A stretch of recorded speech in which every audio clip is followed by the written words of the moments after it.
Hello दोस्तों, नमस्ते, प्रणाम। मैं आपकी वंदना, स्वागत करती हूँ उनके चैनल पे। आप सभी का एक प्यारा सा गीत लेके आई हैं। वाला पूरा कर ले दीदी जो ना गाय की कैसे लगेगा नंबर कट गया है। नंबर कट गया बैठी रहा 1 बज गया। आंगने में नींबू बोए, खीड़े की अनार बोए, खीड़े की अनार बोए हो। सखिया बोई दी बरहु बादाम, छोहड़वा बड़ा नीक लागे हो।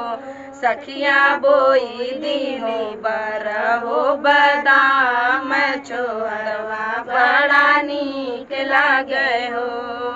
आंगने में नींबू सींचे, खीड़े की अनार सींचे, खीड़े की अनार सींचे हो।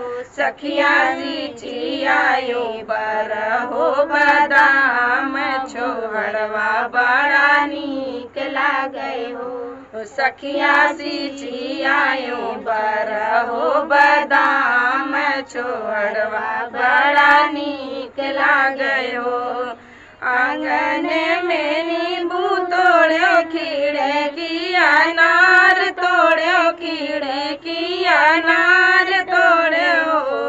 सखिया तोड़ी आयो बरहु बादाम, छोहड़वा बड़ा नीक लागे हो। सखिया छोड़ी आयो बरहु बादाम, छोहड़वा बड़ा नीक लागे हो। आंगने में नींबू चीखे, खीड़े की अनार चीखे, खीड़े की अनार चीखे हो।